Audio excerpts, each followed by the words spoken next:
Hello and welcome back to the Parc Fermé for podcast number 709, or what we're calling 7 Occupations. Yes, this is Todd. No, Todd, not now. AKA Negative Camber. You know I've asked you here. You must convince the villagers that I'm harmless. That's exactly what I need you to do. Tonight, for your kind consideration, we're going to be talking about the news of the week, including 7 occupations that might suit Lewis Hamilton after he retires, of course, from driving. But all of this fun can only be spoken about when I introduce my guest, which of course means... That's right, I gotta go all the way to the right coast. This is my right coast of America, nestled in our nation's capital, where she applies her skills as a master statistician. After 700 podcasts, you know who she is, the lovely, the redoubtable Grace. How you doing tonight? Doing pretty good. Todd, how are you doing? I'm doing well. I can't help but notice, once again, your awesome Parc Fermé from Trevor sign up there. You know, I have mine. I move my stupid head. There, see? Well, the other one's on that wall. There it is. Yeah, there's mine. Yay. Trevor's awesome. Yeah, I was very impressed. And then it's fun because this one has like 8 million tracks around it. So then I had to try to figure out what all the tracks were without cheating. Yeah. And then there's something I'm like, oh, that looks, that's always happened. Like, that squiggly line looks familiar. Yes. So, oh, boy. What are you imbibing for tonight's podcast? Having some wine. Red wine from the recommendation of Paul Charsley, no less. Yeah. Oh, no, again, I think this is from Imagery. This is their Tempranillo. Okay. Yeah. But very good. But I did want to ask you about your Kansas City Chiefs last night. What was that? Heart attack. Goodness. My gosh. I know. I had to tweet a picture of Derek Carr there brooding on the bench. Yeah. That guy looked like he was just systematically removing the souls of every Chiefs player. He was just like glaring. But it's one of those things. Thankfully, when our defense doesn't show up, Patrick Mahomes does. That's right. That kid. He's pretty good, I hear. He's like Rossi. Yeah, he is. And then my youngest daughter's favorite, which is Travis Kelce, who is a rock star. So there you go. And then this is the part of the show where you go, "Hey, Grace, isn't your team Pittsburgh Steelers? Isn't your team undefeated? Now, right? Oh, they're doing pretty good, right?" I was just going to ask you about the Steelers. There you go. Yeah, undefeated, right? That's right. Yeah, yeah. We've only lost one. You guys are undefeated. That's right. We'll see how Thursday goes. We're playing the Ravens, so that's always going to be that'll be a tough one. Fun night in the house. So yeah, we get a tough schedule for the rest of the season, though. Yeah. So I don't know how my Chiefs are going to do, but we'll see. So, I'm still living off the euphoria of last Super Bowl. So. As you should for a long time. Again, I think yes. when the Steelers won their first one in my lifetime, right? Because the first 4 were not in. I was like 2. I was around for those. Okay, right. Well, in the 70s, I wasn't very old and not alive, but it's great. It was great. I feel like I get why people go nuts about soccer and that kind of stuff. That yes. Winning a Super Bowl was great. I mean, we were out. It's freezing. It's January. We're in Pittsburgh. It's cold. Yeah. And you're hugging strangers and people are just running down the street, and it was great. People were banging pots and pans. It was a good time. So it is. It's great. I highly recommend it. Yeah, it really is. It's fantastic, and it's because as a young boy growing up, I played football and basketball, and you'll be happy to know that one of my football idols, one of the guys, because I was a running back, and so one of the guys that was my idol back then was Franco Harris. Right? For the Pittsburgh Steelers. Sure. And Sweetness was too. Sweetness, Walter Payton. Mm-hmm. And in basketball, of course, it was originally Dr. J, and then who wasn't impacted by Michael Jordan, right? So, great guys. So anyway, but I used to, see, the thing is, I suffered through all those decades of mediocrity with the Chiefs. We would go, Grace, and set and freeze our butts off at Arrowhead Stadium just to see the Steelers come to town. Yeah, well, so I have 2 stories. One, my favorite is this clip is easily from 10 years ago, but it's some guy outside of Brown Stadium, talking about how terrible the Browns are, and they go, "See you on Sunday." Yeah, exactly, right? Like, I hate you guys. You just disappoint me. I sink all this money. See you on Sunday. See you on Sunday. Yeah. Yeah, and then I feel your pain. The Steelers. My childhood was not a great time for the Steelers, so. Yeah, I feel you. And it's the same. It's the same in the UK for football over there. Yeah, sure. Their clubs are so diehard fans, and they love it. You can't dynamite Paul, from being a West Ham fan. So it's good fun. Yeah. So anyway, all right, we're going to talk about some Formula One now that everyone's skipped.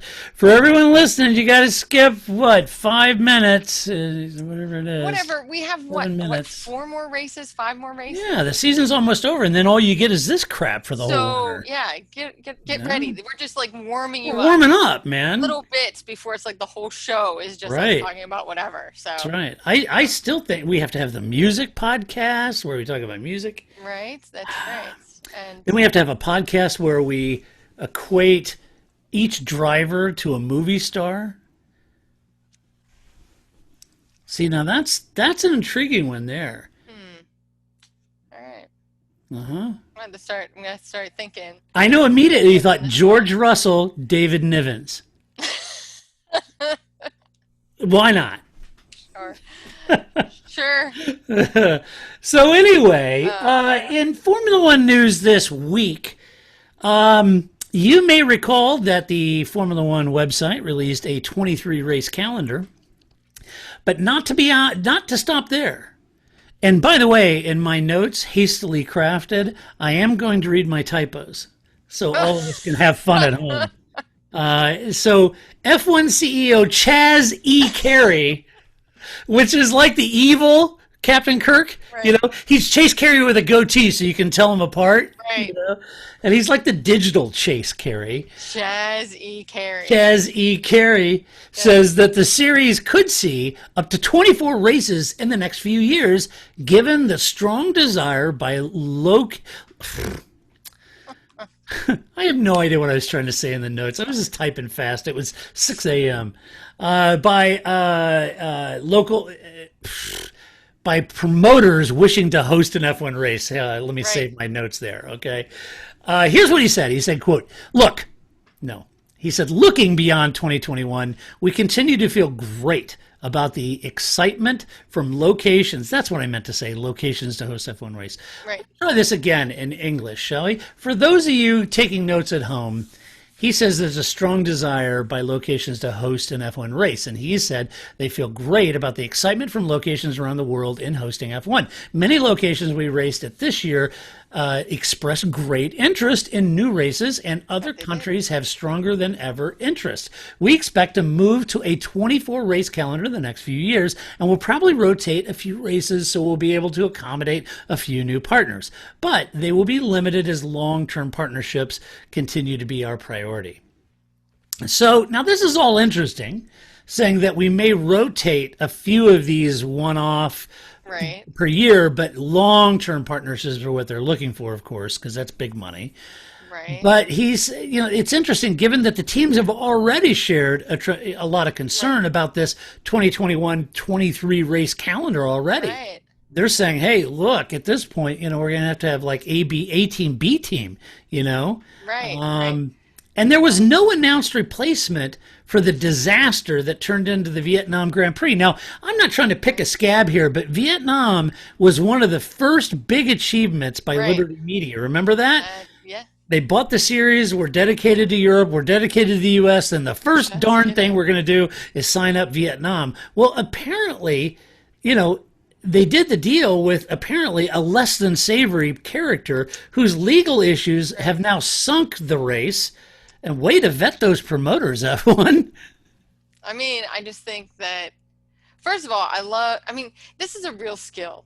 Chase Carey has opened every door and shut none of them, right? Yeah, right. Because basically the answer is if you have enough money, we'll come. We'll figure out some way. But it's like, we'll take short term or really into long term, but Whatever. We'll take it, Our bank routing number is 732. It's the second one on your check. Yeah, that's right. I just think that he just found some way to that's his job, right? I guess that, right? That's it. But it's just a real skill that I don't really have. I just be like, do you have money? Then we will put you on the calendar, right? Because that is the long and short of that. But he really kind of crafted a narrative that made it sound much nicer, right? Yeah.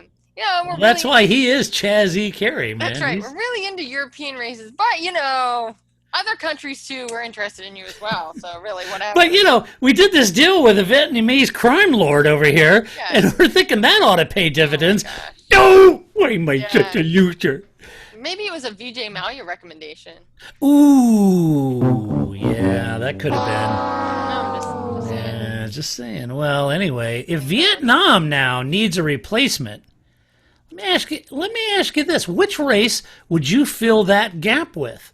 Many I've seen on the social meteors, many of those would like one of the races that we visited this year, like Imola, Portugal, or even Turkey. Right? Yeah, right. And I don't think Turkey got a fair shake, right? So. Right. It was a Grand Prix for a few years, then turned into a large car park for a rental car company. Correct. So I think I'm all for bringing Turkey back, and I think, Portugal. I mean, that was really. I think we could go back there as well. That was unfortunate timing, which nobody's really talked about how that. I don't know. Anyway, so and Imola's fine too. I mean, I still call it San Marino, even though first thing Martin Brundle was like, it's not near San Marino. Stop calling it that. Well, I'm sorry, sir. It was only called that for some chunk of our lifetime here. So yeah, it was. It's true. So I'm sorry. So Imola. So I think so. I think it's always fun, and it's nice to have a new track on there, and some tracks that have some character to them, right? That we always wanted. Yeah, for sure. Turkey did. I thought Imola does. Of course, it's a cool track. Yeah. So I thought Portugal was fun too. So I think that's the way to go. Yeah. And if you're listening to the podcast, let us know which race or track you'd like to see take the place of Vietnam. I'm kind of curious. And Russia. I'd like to take place of Russia, too. In case you're new to this podcast, you don't know how much I really hate that race. We could replace that one, too, while we're at it. I'd like to see Vietnam take the place of Vietnam.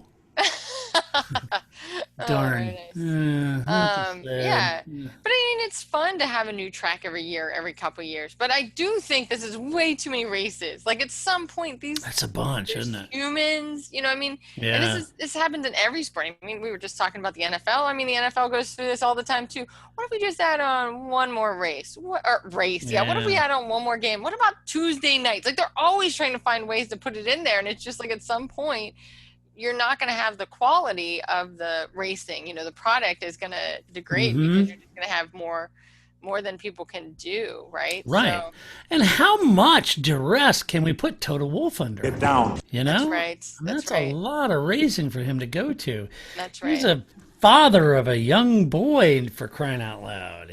That's right. He's got things to do. Well, Kerry said they were planning on a full racing season and program with fans in 2021. Here's what he said. We have not only maintained but strengthened the relationships with our promoters. We have completed renewals for next year on improved terms. We are planning for 2021 events with fans that provide an experience close to normal and expect our agreements to be honored. We will also look to bringing time for go to bed. We'll also come on, Chaz. Gee, where's Chaz? Come on, tighten the language up, man. That's right. We will also look to bringing the Paddock Club back to our events. We have great plans for the Paddock. I bet you do.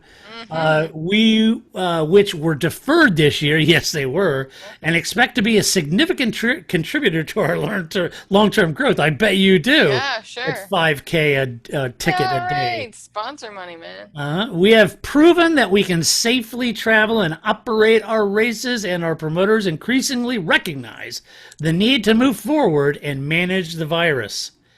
In fact, many hosts actually want to use our event as a platform to show the world they are moving forward. Saudi Arabia. Jeddah. Yeah. So first of all, I like how he says this as if coronavirus doesn't care, right? Coronavirus is scared of Chase Carey. I guess, but he's just we're going to open the Paddock Club. I don't know, when's the first race scheduled for? End of March? March. April? Yeah. Right?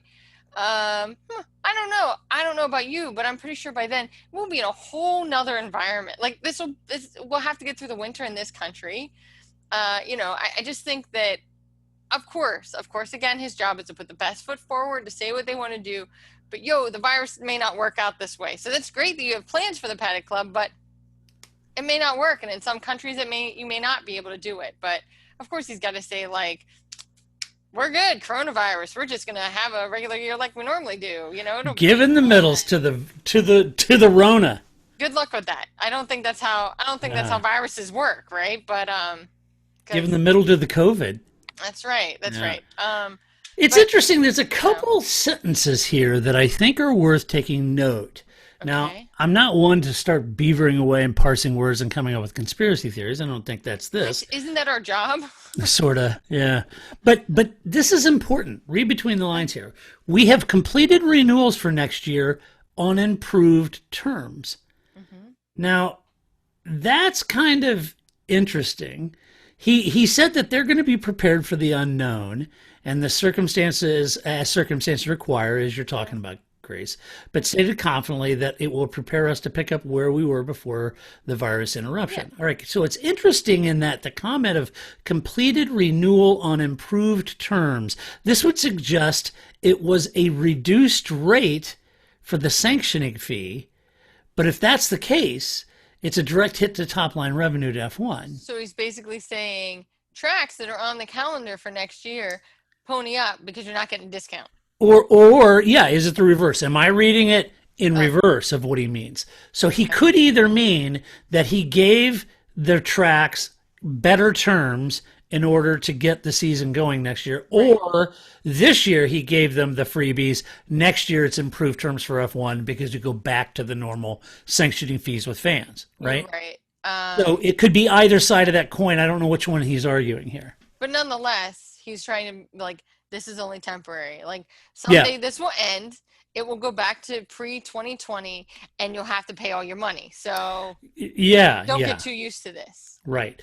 And he's saying that the Paddock Club, which is a massive revenue generator for sure, that's what they're looking at. He's saying that they have proven they can travel and operate with the COVID. And he's saying that hosts actually want to use this to show that they are moving forward with life. Yeah, I mean, but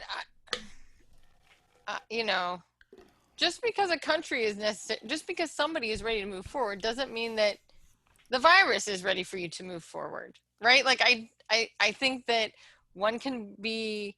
I think they just have to tread lightly, right? Because you're dealing with human lives here, and just because some country is like, we don't. I mean, I think Russia, I'll go with Russia as a safe example, right? Because Russia's like, we have no coronavirus. We've had no coronavirus. We're good. We have vaccine. We're great. There's no problems here. Are you going to have no fan? Are you going to have all fans at Russia? You're going to run Russia the way it's been?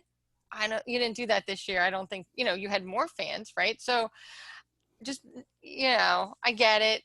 Again, this is kind of what his job is to be that public facing person. But I do think that there's a little more caution than just, Russia said it was fine. I mean, you're right there with Bernie. Like, I talk to my friends and Bahrain's fine. I don't know what all the big deal is, right? I think he's thinking, look, they got two recent announced vaccines that are 95% effective or higher, You've got a lot of resources marshaled to deploy that worldwide. And, to your point, we'll have to wait and see where we are. Yeah, so I get that he kind of has to put that out there, though. He can't. Yeah. It's not a very good headline, right? Like, Chaz E. Carey says very cautiously, well, we'll have to see how it goes next year, right? Like, that's not, that's not his job. That's not very catchy. That's not a good headline. And for sure, he knows that, right? Like, he's not an idiot. No. And neither is Liberty Media. They know that they're going to have to kind of wait and see that that's going to be a part of it. But at least they have a plan now. I mean, right? That's what's different now at the end of the season as opposed to the beginning of the season, is they've shown that, if we test, we have, bubbles, everybody uses hand sanitizer. Like, we have a protocol for keeping people within their bubble safe, and we can continue that into 2021 if we need to. We'd like to bring fans in, and by fans we mean Paddock Club. we'd like to bring them back because they bring in a lot of money. We don't care about you schlubs that sit in the stands. You don't, you buy some concessions, you buy a couple t-shirts. That's great. But we really need those Paddock Club people to come back. Yeah. I think to your point, I think he's got a plan for as close to business as normal as possible. Sure. And that's what you want to aim for. Because you don't want to head into the next year already trying to, set yourself up to take another 2020 hit, financially. Sure.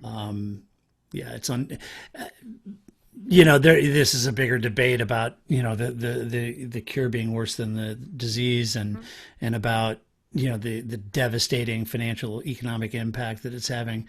And I think, as a CEO of Formula One Properties, I think he's got a position at this to move forward. I think just like everything else, right? It's a trade-off, right? It's not either or. It's not,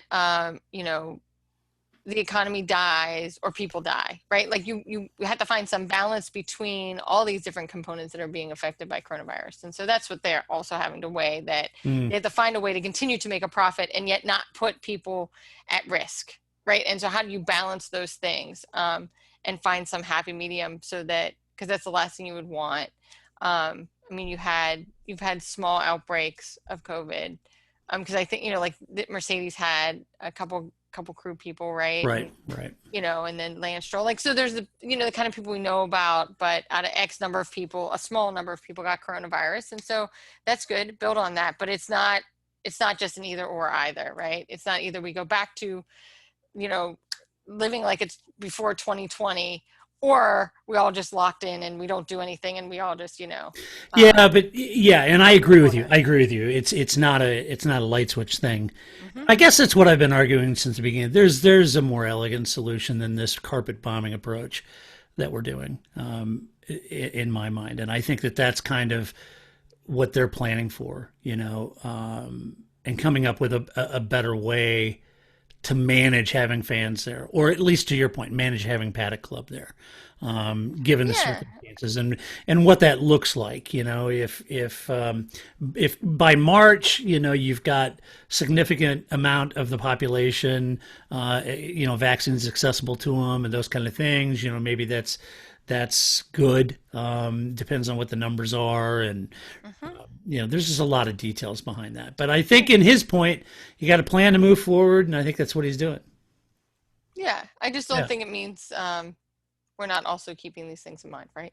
Yeah, no, I agree. I think you got to do both.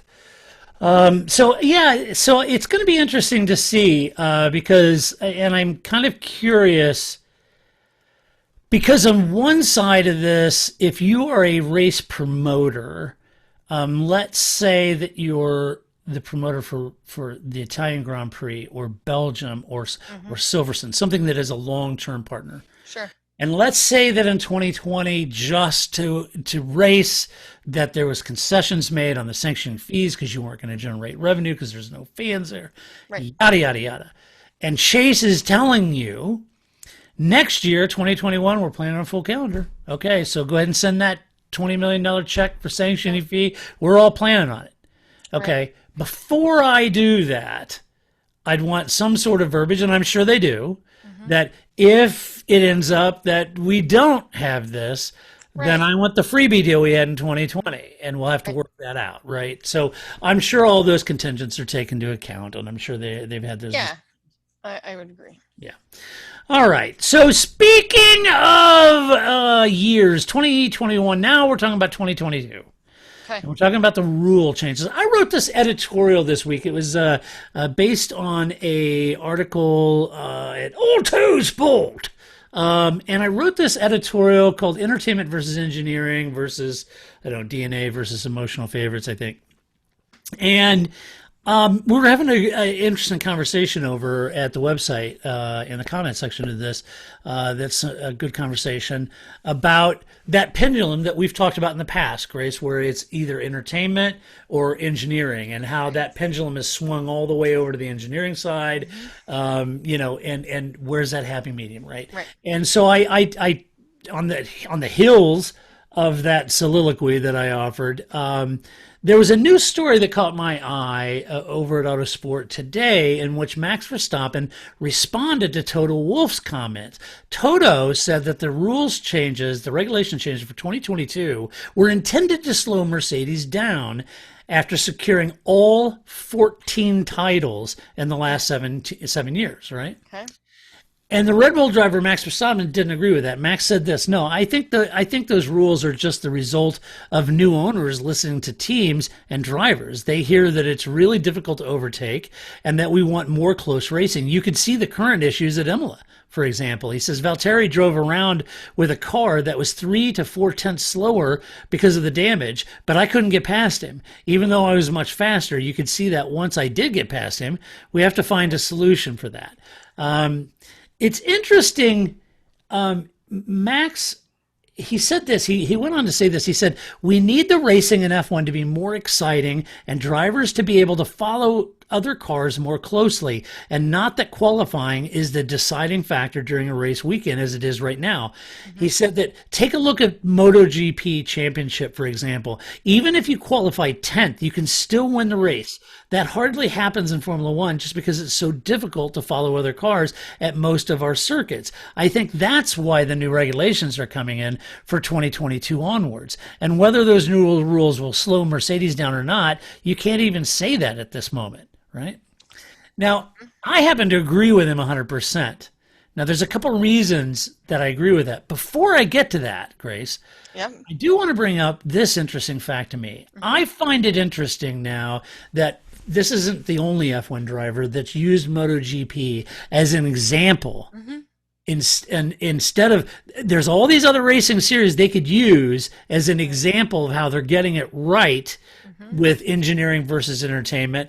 And they don't. They use MotoGP. That would tell me that right now, globally, MotoGP is producing some of the best racing out there. So I will say, MotoGP just wrapped up its season on Sunday, right? And so, and they do the same thing in Formula One. Like at the end of the season, they show like highlights and they show a bit from each race. And MotoGP has races that aren't exciting, just like Formula One does, right? And some races are really exciting. But this year has been so crazy. And then with Marc Marquez, his injury and then not being in it, like hands down, I was talking to Tom Firth about that. Like, don't tell Lewis Hamilton, but apparently what makes the season really interesting is for your Marc Marquez to be injured and not be in all season, right? That's really made it an interesting season for all the other riders.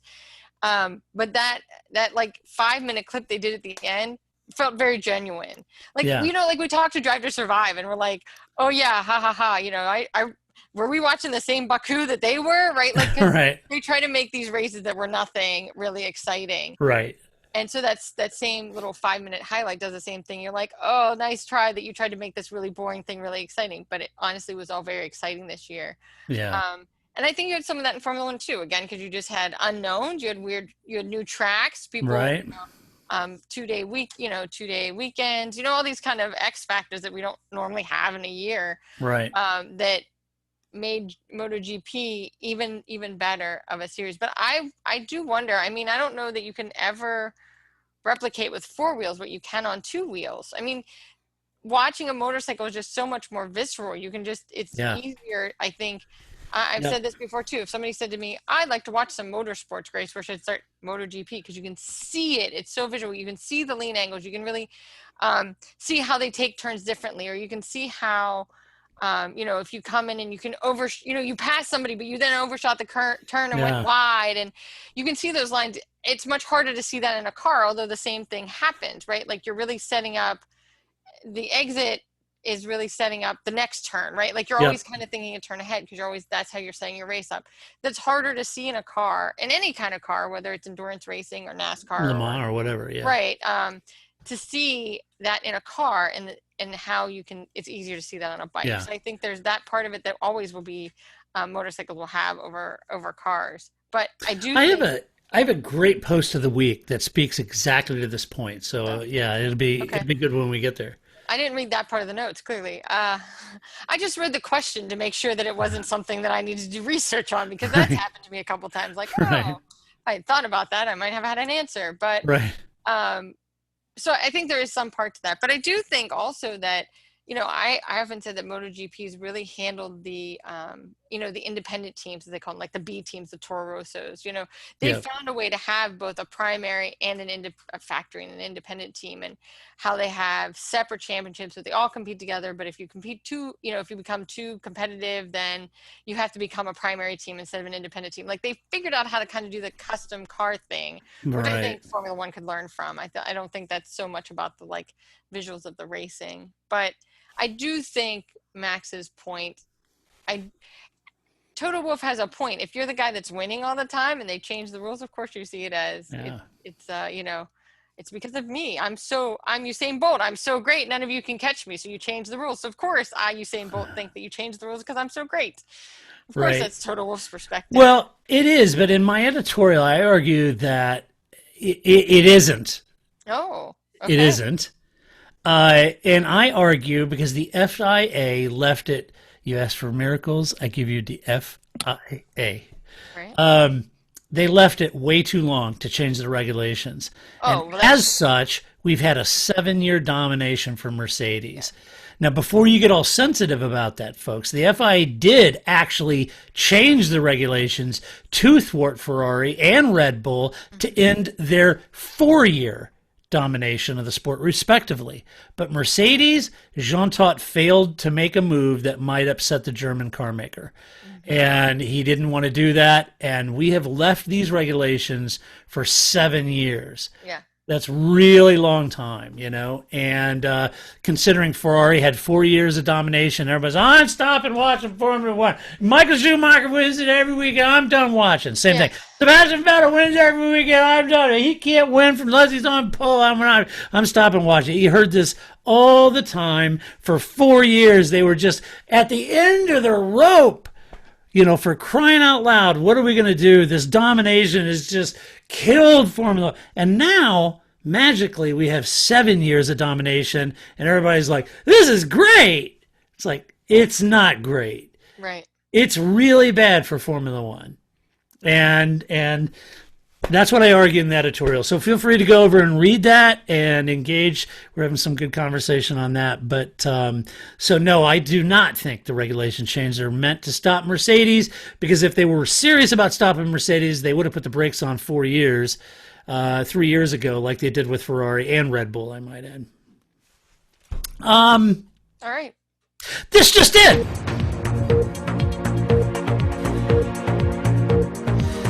So, according to the Times, that would be a paper in the UK, Lewis Hamilton will be on the Queen's New Year's honors list, which will make him known formally as Sir Lewis Hamilton, in the name of St. Michael, St. George, in the name of God, St. Michael, St. George.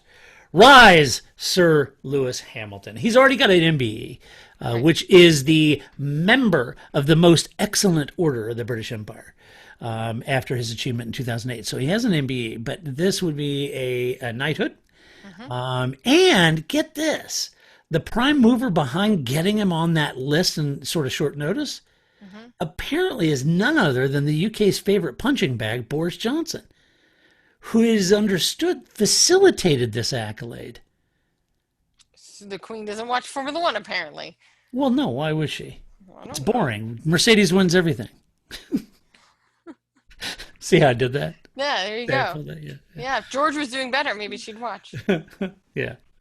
So I saw somebody posted on Twitter, I watched this season of The Crown. It was just not good. And so there was a British comedian that summed up the entire new season of The Crown, doing all these different roles. If you find it, I can't remember the guy's name, but it's hilarious. His impersonation of Charles is really good. So anyway, so that's good. And now Lewis will be on par with his contemporaries. You may know, like Sir Mo Farah, right? Sir Andy Murray. And Sir Alistair Cook. And while all that's terrific, I'm still asking, maybe they should have just started with John Surtees. Okay. Is it me? Why John Surtees is not knighted, I don't know. Or if he's been knighted and I missed the news, I don't know. It must be like one of those, like he really ticked off the Queen or somebody years ago, or come to find out he's like he's a closet communist that nobody wants to knight, or I don't know. It's weird. I don't know. Call Boris Johnson. I don't know. Yeah. Johnson just called Boris. He's making it happen, getting it done. There you go. I was hoping to be on the Queen's Honors List. I don't think you can be on the Queen's Honors List. I don't know why, after all the tourism I've drummed up for Kent. Yes. The thriving metropolis of Kent. Yes. Yeah. She should be thanking me for that, but all right. Well, regardless, I bet this kid from a couch in Stevenage never thought he'd be knighted. Huh? No, right? So good for him. That's super cool. That is cool. Right on, man. Good for Lewis. That is good. And okay. I'd make everybody, like Martin Brundle, like when you're doing the post-race interview, Martin Brundle's like, Lewis, I have a question for you. I believe that's Sir Lewis. Sir Lewis. Mr. Brundle, right? Like, I totally, I would play that up. Right. Lewis won't because he's nice. Yeah, he won't do that. But I would, especially my family, like at Thanksgiving. Like, who was that? That's right. Sir Lewis, could you pass me the mashed potatoes? Right. Yes, that's right. Yeah, Sir Lewis. Yeah. Yes. Right. Maybe just my family, I'd make them do it. Maybe not people in the public. I can kind of be humble about that. Right. I don't know. He's going to, what's he got, like 21 million Instagram followers or something like that? Yeah, Just tell everybody call me Sir. That's right. Yes. I like it. So Sir LH, right? The SLH club, right? Team Sir LH. There you go. Yeah, there you go. Yes. So anyway. Sir Blessed, yeah. Sir Blessed. Knight Blessed, I don't know. I like it. All right. So anyway, all right. So I thought it would be fun. So Lewis wants to make an impact. We know that. He said that. Lewis said that he's looking for a long-term contract that extends beyond just driving the car, but when he stops driving, he wants a long-term contract with Mercedes. And that he suggested a lot of things. He said there's a lot of things he can do with this long-term contract, driving and then retiring and still working for Mercedes, like in regards to their electric cars.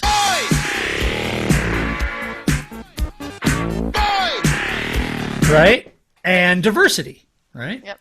That's what he said. So in honor of his 7 titles, I thought it would be fun for you and I to make a list of 7 things we think Lewis could do when he retires from F1 to make an impact. Okay. All right? Mm-hmm. So I'll go, and then you go, and we'll go back and forth, okay? All right. All right, so here we go. In no particular order, mind you. Okay. All right? Number 1 for me, I'm calling this pay it forward. Okay.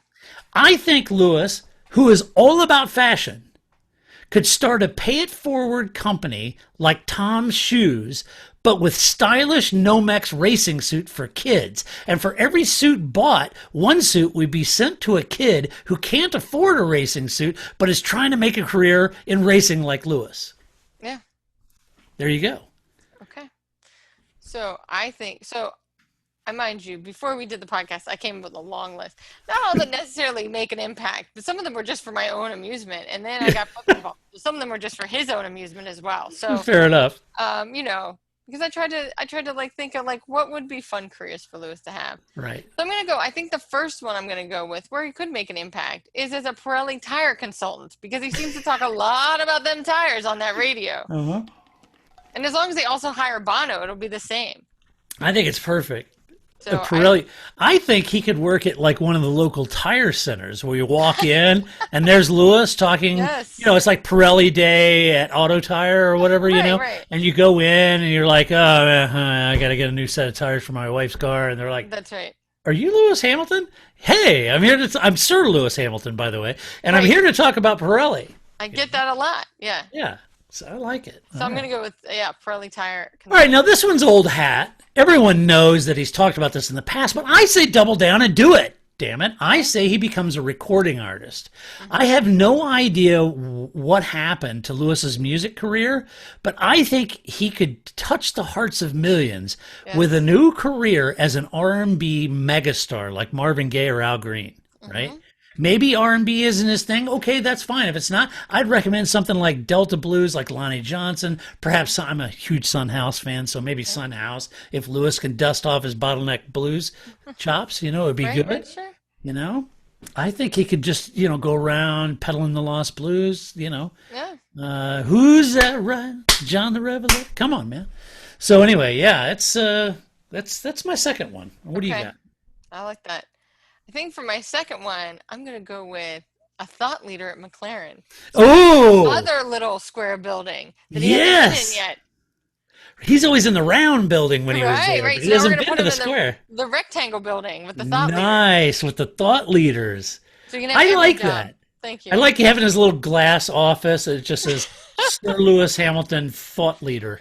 I really, and I have a real hate relationship with these made up titles like thought leader. Like, I do too. It's a joke. Right. But to me, especially being the feds, that people are always trying to butter us up for money because people know, like, oh, if I get a federal contract, that means guaranteed money, right? And so they come in with these things like, I'm a thought leader, and they just, throw the word salad at you. And I'm like, right, so what does that mean? What are you actually going to do? Right, nothing. So please, why do I have to keep coming to these meetings? And so you have to sit in those meetings and listen to them talk about their media-rich, robust, collaborative technology? All you did was draw some squares on a board and some arrows. Well, I can do that. Great. Right. So thought leader at McLaren. I'm loving it. Okay. I love it. You see, you could see Zach hustle down to, yeah. Hey, Lewis, what do you think we ought to do here? Yeah. This is what I'd do. And any calls you get from Ron Dennis, just go straight to Lewis, Sir Lewis. Right. Yeah, sir, we have Ron Dennis on line 4. Nice, Ron. Yeah. There's some guy named Ron. He'd like to speak with you. Yeah, he said you owe him a lot because he started your career. Should I tell him that you're in a meeting? Yeah. Tell him I'm busy. Right. All right. So my next one is a brand new racing series. I think Lewis could create a new karting series that he and his father could run and seek out serious sponsorship and funding, giving all his connections to the biggest names in motorsport. Then it would be created to assist kids from underserved neighborhoods. Imagine having Lewis as your race director and mentor as you climb off that couch in Stevenage and into a cart, and you probably couldn't afford that, but you could now with Lewis and Anthony, and Lewis could create a path for those kids to a junior series to feed F1. Also, would there be a better driving coach than Lewis for these kids? I doubt it. No. There you go. Brand new. It's Team LH karting. That's right. Team Sir LH. Team Sir LH karting. I like it. Right.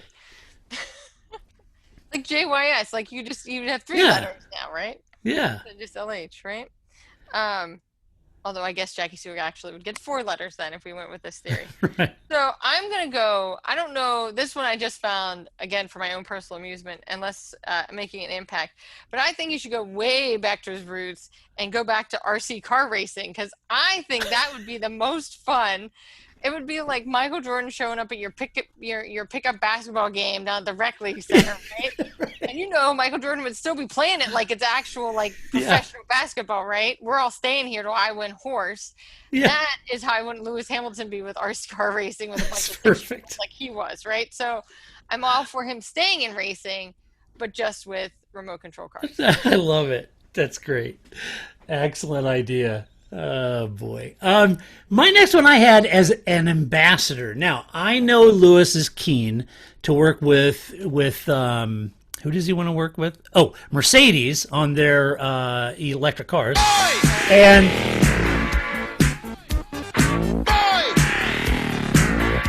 I know he wants to work with them on their electric cars and use the brand to promote equity. But I think he would be better suited as an ambassador for the sport for the FIA, working with their road safety and sustainability work around the world. The FIA has a global platform, and Lewis would be a good representative for them in the UN, as well as these important social causes around the world, and all attached to mobility, which was the vehicle that drives his success and his wealth in motorsport, right? So as he looks at Mercedes, that's one thing as a manufacturer of cars, but the FIA is a global movement with lots of different areas that it works in these emerging markets and road safety and mobility and all these sort of things. And I think he could make a bigger impact working for the FIA than he would Mercedes. So it's more realistic one. Yeah, I think so. And I think it could actually help the sport, right? Because I think often the perspective that's missing from a recent driver, right? I think that's often you get, former drivers, but getting somebody in there that's actually in the car, and you get that perspective, in addition to the engineering perspective that you often get. So that'd be great. I'm all for that. All right. All right. What do you got? There's so many on here. Let's see. You're going to say permanent racing steward, and I would say yes. I wasn't. That's actually not on my list, but that's actually would be a very good profession. I'm telling you. Yes, it would. I think that would be good. And he already knows how to call Michael, so he does. We're already fast friends. It's fine. Yeah. Get him on the phone. I can do this. Yes, that's it. See? Didn't even make it on there. But what did make it on my list was an opera extra. Nice. I love it. I don't know that he actually could sing opera, but we all know that he can fly in from far away. So he could be an extra in any opera that involves flying in. Or Peter Pan, that was the other one too, right? Like anything that requires flying over the crowd onto the stage. He's ready. With that awkward stumble onto the stage as he touches, Because I can't believe nobody brought that up. I mean, of course they didn't bring it up, but, we were in Turkey. I really wanted somebody. Somebody had to bring that up. Come on, Simon, you're not going to get that dig in somewhere. Come on. Ted, I really thought Ted Kravitz might bring it up. No, nothing. Nobody's going to mention that. It was a shame, man. Great missed opportunity. It was a high water mark of his career. Yeah, so an extra in the opera I saw as a future career for him. I love it. All right, my next one is a motivational speaker. I think Lewis could be good at that. Yeah, I think Lewis could use technology similar to like what Tony Robbins recently did with his massive Zoom call and become a motivational speaker. He could talk about how motorsport can improve business, how it could improve fashion, how much more even on a personal level, like 7 steps of a truly great champion, Right. He could be like the Stephen Covey of motorsport, right? So, and then, he could go on about those 7 steps and how it took him from living in a van down by the river to becoming Sir Lewis Hamilton. Right. There you go. Motivational speaker, Sir Lewis Hamilton. Let's see. I'm not so far off, though. I did have him as a life coach. I think he would make a very good life coach. I know what you're thinking. He would go, well, Lottie, freaking God. Okay, that would also be funny to see him do the, do the Matt Foley. Yeah, that would be great. I'd love to see that. But I think, life coach. Wouldn't you want life coach, right? Yeah. He's always very positive. You can do things, believe in your dreams, whatever you want. Don't let people tell you that you suck. You can do it. Life coach. I think Lewis Hamilton's already well versed in the world of life coaching. There you We just go. make that official. Life coach. Sir Lewis Hamilton. I like it. I like that one. Okay, my next one is he could learn to code. No, that was all the rage back in the day when people were losing their jobs and the media were suggesting that coal miners could just learn to code. And then when all the newspapers started closing down, everyone told the journalists they could just learn to code. And that was kind of a bad karma moment coming back. But in Lewis's case, I'm not literally talking about him learning code. I'm talking about working with one of the top esports sim racing developers as a consultant and online driver coach. Because racing against Lewis would be a huge draw in the esports world. Just ask those RC car racers. Exactly. And he could go to these large esport arenas and do talks and tour the world, bringing more people into racing through esports. Right. So there you go. Yeah, I think so. I still wouldn't sit around and watch him play a video game, but, fair enough. A lot of people would. Yeah. Yeah. Learn a lot that way. Yeah. Do you? Yeah. Okay.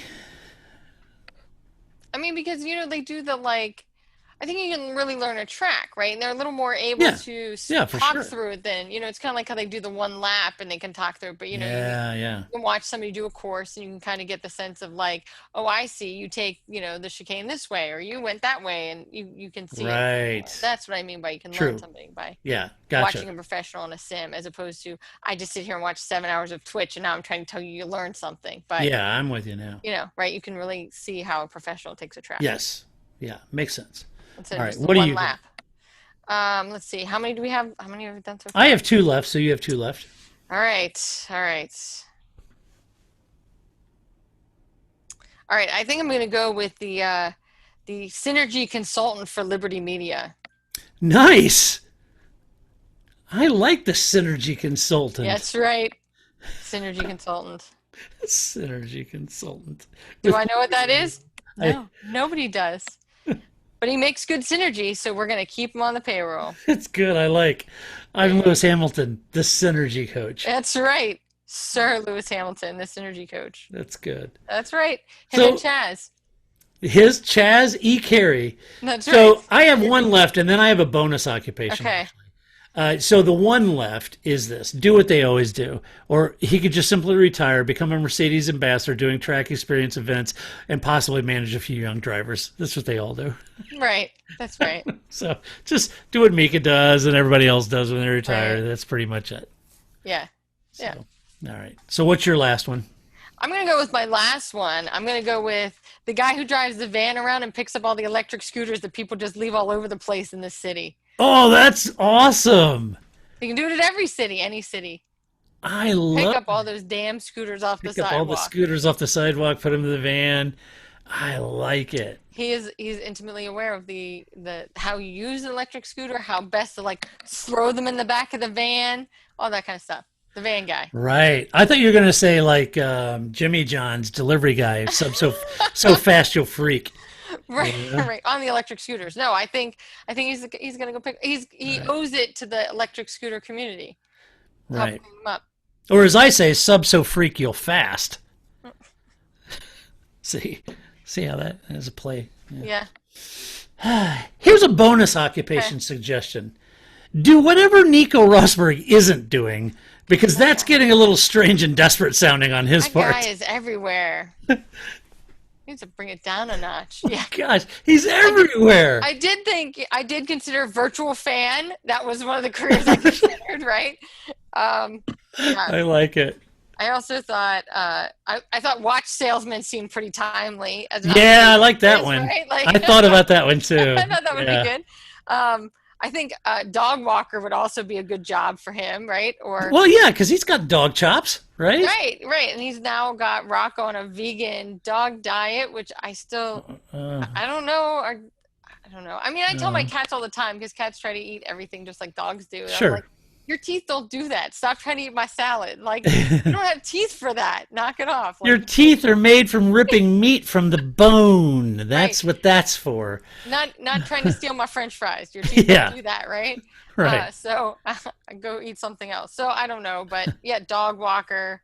A Fast and Furious actor. I thought would be a great. Oh, that's a good one.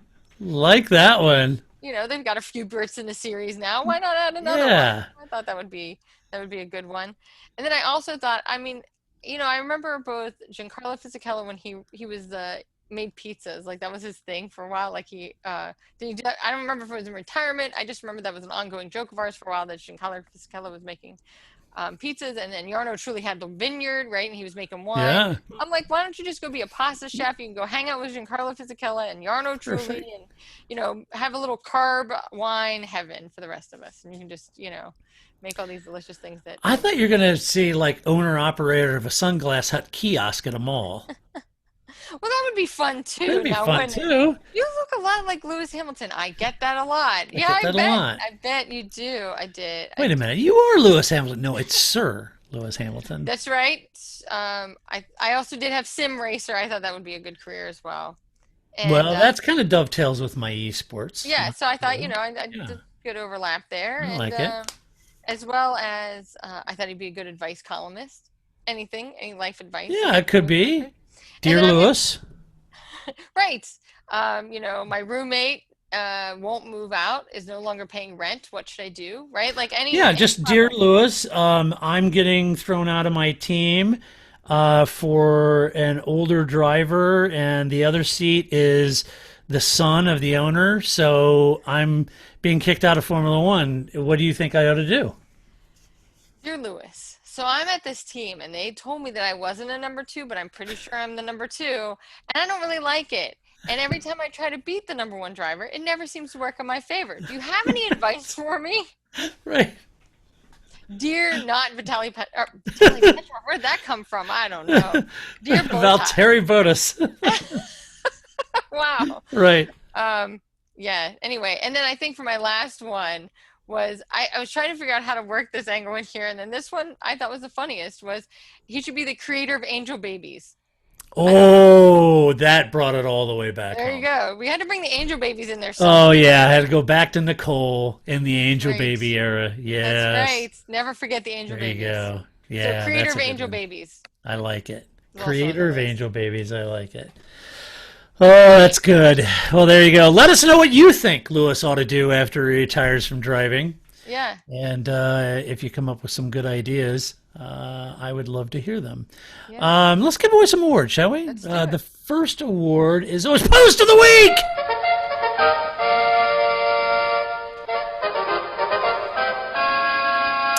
So this week, this is the interesting comment about MotoGP. This is by Gary Said What on my editorial I wrote about entertainment versus engineering.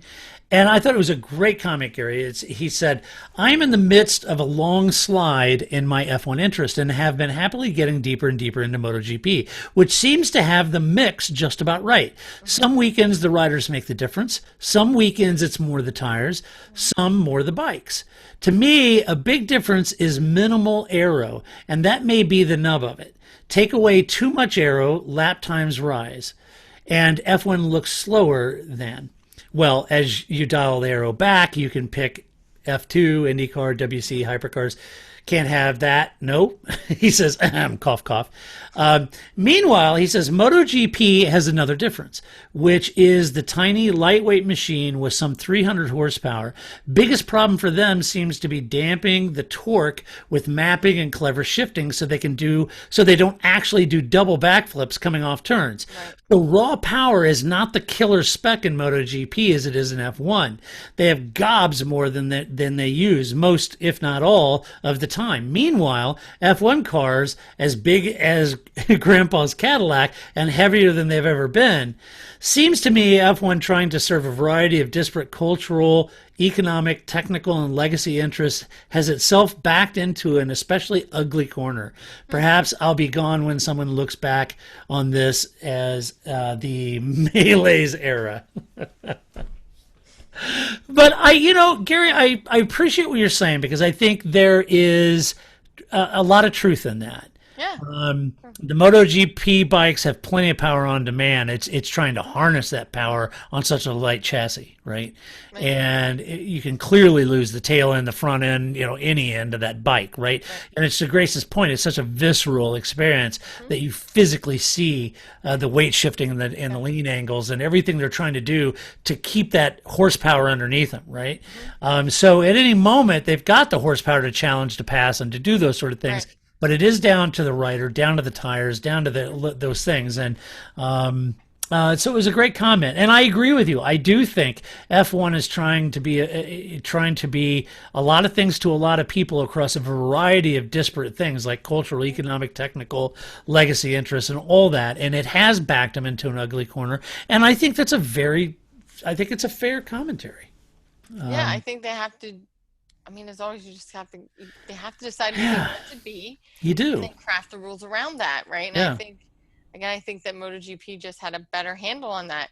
And I'll also note they have better graphics. So they have none of those weird ass confusing graphics that Formula One Battle has, cards and 32.7% where they have strike information rate. on 4 axes at one time, and I have to pause it just to go, what the hell? And like, Yeah. Zip and I are both like this close to the screen going, Yeah. what the is hell? that? I don't even know. You know, It's weird. Don't you find how strange it is that the broadcast crew are completely unaware of what the graphics Amazon is going to throw up? They just show up and Crofty's like, oh, okay, well, that's a new one. Well, what is that telling us? Well, It's kind of Crofty- like, could you not, you need Lewis, a synergy leader, Yes. to get some synergy between the graphics that Formula One is trying to poop out and how the broadcast team is supposed to unpack it for the viewer. Because Crofty and Martin are kind of like, okay, well, that's a nice graphic, whatever the hell that is. Yeah, I think. Yeah, I don't know. I mean, again, I'm newer to Sky Sport than people who have lived in England for sure, who have been putting up with this for a much longer time. But I just feel like there are many. He makes a lot of mistakes, and it's really annoying to me. And I know it's not just me, because the second he says something, somebody on Twitter goes either, "What is he talking about?" Exclamation point, or "What?" Like, what Are you he talking about Crofty? Yeah, yeah. Yeah. Like, it's Did you know he's a big runner, though? I feel like instead of all your like small talk, dude, why don't you like study your craft here? But maybe I'll just watch Ted Kravitz and learn some stuff. I don't know. It just especially because sometimes you have other people in your household. Sometimes like something's happening and I'm not looking at the screen when something happens. And now I'm like relying on Crofty, and then later I'm like, that's not what happened at all. So it just I find that hard. But that's beside the point. I do think that MotoGP does have a lot that Formula One can learn. I think other series have a lot that you should always be learning from each other, right? You should always be seeing how other motorsports does the same thing you do, right? And I think there is things they can learn from Formula One, but I do think MotoGP's graphics are just so much easier to follow and very simple. And they have just one little graphic. Like as everybody crosses the finish line, it's just a little blinking cursor that moves across the groups of people. So you get like, what does 2 seconds mean, right? Right. And then there goes the next guy, and here comes the next group. And there's the next guy. Like, it's not a rocket science. It's just a blinking cursor as people cross the finish line. It's Formula One overthinking itself again. Yeah, for sure. So I think that I'll try to contain my MotoG fandom, but they've also, since 2020 was such a weird year, they've extended our package for some unknown time. So I'm like, excellent. Now I can just watch all the best races to fill in my weekends, where soon I won't have Formula One racing to watch either. So right. It'll give me something to do. All right, the next award is Grace's favorite because it is the Sir Lewis Hamilton Fashion Award. Lewis Hamilton, there's no stopping him. Get in there, Lewis. Lewis Hamilton, there's no stopping him. Get in there, Lewis. All right. Before you get into this fashion award, I would like to note so that people who follow me on Twitter, I don't know why you would do that, but sure, people do. So I'm very obsessed as well as with Cam Newton's outfits, pre-football game outfits, because they're always also, and his post game outfits are always spectacular. Well, prior to this week's Patriots game, he was wearing plaid shorts and suspenders, and it looked like he stole it from Toto Wolff's like evening wear from the German Grand Prix, where they all wore the vintage, German outfits. It totally looked like that, and I was like, "Oh, look at you, Cam Newton, borrowing from the Toto Wolff to your pre-game." I keep wanting to say pre-race outfits, your pre-game outfits, but they're always they're very spectacular, always. Cam Newton's outfits never disappoint.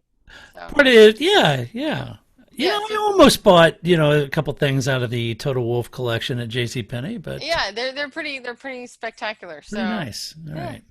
Well, this week's Fashion Award, I'm going to share it. So for those of you who watch our podcast on YouTube, you will be able to see right now what the Fashion Award goes to.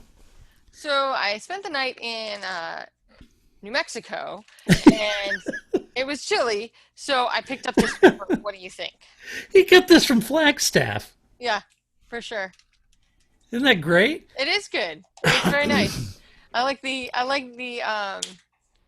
I like about George Russell is the acute awareness of his like selfie game. Like, yes, I'm just posing here. Like, here I am. Right. See, so for Americans, this pattern is what we would call Southwest. For sure. So it's like Arizona, Southwest. New Mexico, very Southwest, Native American designs. Yeah. It also happens to look like a throw pillow on your grandmother's couch in America, from early American attic vintage. Yeah. So that's what that looks like. A little odd to see a British dude wearing something that would be like a Southwest American thing. It's a pattern that goes the best with a couch covered in plastic. Oh, for sure. Yeah, for sure. No doubt about that. That's the perfect match. Is a nice brick red. Yes, with the plastic covers. Yeah, exactly. Yes. It's just perfect. Just really ties the room together. And the front room smells of mothballs. Yeah. Nice. Yep, been there. All right, well, the final award has been renamed the Gunther Steiner Bravado Award.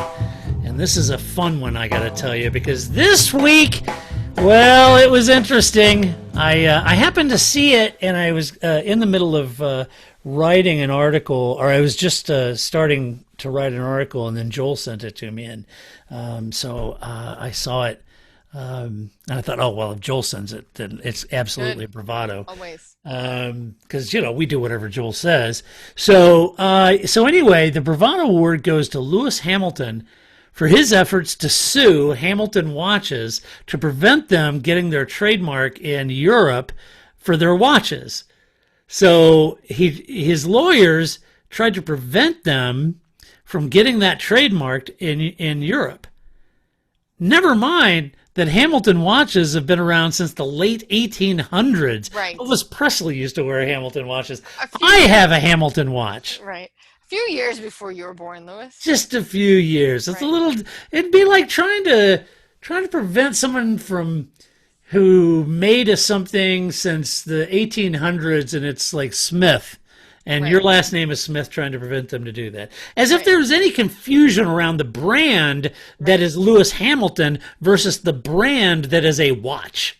On top of the fact that it's a watch, right? Like, that's very fancy, right? Like, oh, are you related to the Hamilton watch family? Yes. Like, I had a friend whose last name is Kohler, who make she wasn't related faucets to and stuff. Right. So she's not related to those Kohlers, but people would ask her that all the time, and she'd go, right. I think I'd be here if I was related to the faucet Kohlers, right? Like, no, right? That's a fair point. And so, same thing. It's like having the last name Colgate. Yeah, right. Would I be here if that was true? No. Yeah. See, right. So don't ask me that question. We're not related. So anyway. But yeah. That's my bonus. I like the bravado there, trying to sue, and this dragged out for 3 years. Yeah, I think that's the most shocking point. It took a long time. That's why, again, watch salesman, he'd be pretty good at it. He would be good at it. All right. He just wouldn't talk about that case over there. Like, no. He doesn't like what's over there. He doesn't like to talk about what's over there. I doubt we'll ever see Lewis wear a Hamilton watch. No, but if I was Hamilton watch, I'd send him one. I would too. I'd send him a nice gift. I'd send everybody in his family one. I'd send his brother one, his dad along with a Harriet and David fruit basket. Absolutely. Yeah. I would do that too. Which is why I shouldn't be in charge of things. Thanks, stupid. Okay. All right. Hard feelings. No hard feelings. Welcome to the Hamilton family. That's right. Yes. All right. Let's do some mailbag. You've got mail. All right. Neil asks. He says, "Good afternoon, and thanks for such a great show." Well, thank you, Neil. Thank you for the kind words. Yeah. Do you think McLaren have not been scoring as well in the second part of the season as they are focusing on 2021 and integrating the new Merc power unit rather than developing the 2020 car? He said, "Many thanks, Neil, in Surrey, UK, not that far from Kent." That's right. That small village. Hey. Surrey, Neil, that's the home of one of my favorite music retailers, Anderton's, with Lee Anderton and the entire crew over there in Guildford. And I really do like Lee and have lots of respect for what he's been able to create for Anderson's music and all the success that he's had right there from Surrey, and not Kent. Not those jerks. Not Kent, where the White Cliffs of Dover, mind you, send a warning to anyone who dare invade Kent. Yes, Grace, you can picture it now, can't you? You can picture Paul now sitting in a quaint diner in Dover, wearing too much fore aftershave, wearing his gloved suede loafers made from Corfan, and drinking a pint of gold tankard. Oh, it just warms the heart, doesn't it? It's all very Kentian of Paul. Yes. I like it. Yes, yes, yes. So, yes, Neil, in answer to your query, I think you're spot on. And I think, what? The notes don't contain your answer, which is what I enjoyed. Like that you went, Oh, yeah. all this lovely information. There's no answer. Like, were we going to answer Neil's question? I don't know. Maybe we'll just talk about Well, I'm answering Neil's question. Yes. I'm giving him lots of Kentian things to think about. I agree with you. I think, yes. So yes, I agree with you, Neil. I think that is happening. I think they came out of the box with a better car this year. And I think they've developed it to a point, but you remember that McLaren were struggling with financing in the early days of COVID, and they were going out and trying to sell a lot of their company off. The drivers took pay cuts. Yeah, and so I think they ran into real development resource issues. I think as most of the teams would. I don't know how much real hardcore development's been happening outside of Mercedes, Ferrari, and Red Bull. I think Renault's done some, but I doubt you see any of those 4th, 5th, 6th, 7th place in the championship, those teams spending huge on development in 2020. And I think that's kind of where McLaren is. Now, here's the hope, though, Neil. I think, given what they learned on this year's chassis and knowing that next year's regulations aren't changing, that pretty much everything's frozen, I'm hoping that they come back out and hit the ground with a new chassis pretty much next year that's even better. That will get them even farther up with that Mercedes engine in the back. And I'm hoping that gets them right up, if not ahead of Racing Point, Aston Martin at the time. But anyway, great question, Neil, but I do think that's right. And if you make it to Guilford and you go into Anderson, find Lee Anderton and tell him we said hello. So there you go. So I think, I'm just adding on, I think so. They've got to make sure that they spend their tokens wisely, right? Because that's it. So it makes sense. And I think, it's what a lot of teams do, right? They get to some point where they go, this year's kind of, it is what it is, and we'll start working on next year.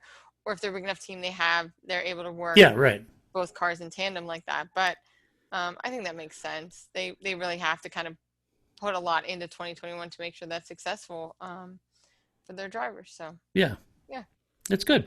We'll go with that. All right. And Neil, I don't think you're that far from Woking, are you?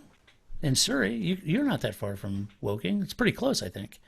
I don't know. In comparison to the United States, I say that. Right? Yeah, he could be thinking, okay, wait a minute, I'm in Surrey, and Woking is like, an hour this way. I mean, that's a long ways away, and we're thinking an hour. That's my commute to work. Right. Well, It's like, I'm sure I only have so many stories. So I'm sure I've certainly told this story before. But when I was in college, I took German, and our German teacher couldn't believe that. So I went to school at Penn State, which is sort of kind of in the middle of the state of Pennsylvania. And it's like a 2.5, 3 hour drive home to Pittsburgh from there, and to outside of Pittsburgh where I'm from. And so it was just, we were talking in German about what we were doing for Thanksgiving, and he just broke out of German and went, "You're driving how far to go home?" He's like, "I'd be in 3 different countries if I drove 4 hours to get home," right? Right. Like just the idea that, his country's just not as big as all of our country. So I don't know. England isn't everything near everything. To me, everything in England, if it's within a 4-hour drive, or a 6-hour, 8-hour drive, it's close. Right. So I don't know. I'm sure he's close to Woking because it's all that, it's right. It's a drive to college. Last weekend, I just drove, it was 8 hours, down to Kentucky and back. So. Oh, where were you in Kentucky? It's down in Murray, Kentucky, West Kentucky. Yeah. Okay. So, drove down, drove back, all in one day, no big deal. Oh, yeah, that's great. 8 hours in the car, whatever. But I like to drive, though. So, dude, that's still a lot, though, man. Yeah, not so much for me. It doesn't bother me that much. I enjoy it. I don't So even so remember Neil, how to drive anymore. if I could ever afford, Neil, to go to the UK and really get steeped into my Anglophile self, I'd have to go down to Guildford, and then, I could drive, Neil, because I'm used to driving 8 hours. We could You'll jet drive into up the north. ocean if you drive 8 hours. Well, we could go over to Cornwall, right? Right. And then go back, all the way back over to the other side of the island to Kent. I'd be welcomed like a hero in Kent. They'd be saying, thank you for bringing all the tourists to Kent. Sir Todd, thank you. That's so right, much. Sir Todd. Yes. That's right. Excellent. All right, let's bail out of the podcast, shall we? That does it for this show. Be sure to go to the website, theparcfermé.com. Share your opinion on the editorial. Share your opinion on what you think Lewis Hamilton ought to do post-racing career. And share your opinion on whatever you want to share your opinion on in the comment section of this podcast. If you like to watch things, you can go over to YouTube. All of our podcasts are being recorded on Zoom, and I'm just posting them in raw form on YouTube. I'm not doing fancy editing. I love to watch things. How'd you know? Ain't nobody got time for that. I'm not doing. I'm just taking a raw recording, putting it up there for your visualization pleasure. If you are a visual person who likes to see body language and all our crazy hand waving, so that's all on our YouTube channel. You can check that out. A huge thank you to our Patreon supporters, because quite honestly, we couldn't and wouldn't do it without you. I know a few of you are having to bail, and a few of you are reducing your support, and I know it's tough times, and I really appreciate those that are still hanging in there with us. It means the world to us, because we couldn't do this without you. And couldn't afford to do it without you. So thanks so much for your help on that front. Big shout out to Skip and all the folks over at Kingsbridge BCP. Thanks for making this possible yourself. And Skip, man, just a few races left. I don't know if I'm almost out of gas. I don't know if I can make a run at you here in the last races, but it looks like it's down to you and I. I think we've left Paul in the dust. Yeah. Unless he has some big comeback, we'll see. But but Paul's always the guy that's like, I picked, Giovinazzi to win the race, and somehow that happens, right? Like, that's totally Paul. Just plays random. Like, well, I picked Kevin Magnussen because exactly. So anyway, all right. So if you like the podcast, go over to iTunes, give us a good rating, show us a little love over there. Until next week, when we come back to do it all over again, this is Todd, aka Negative Camber, saying so long, Grace. See you in a couple weeks. That's it, man. Game over, man. It's game over.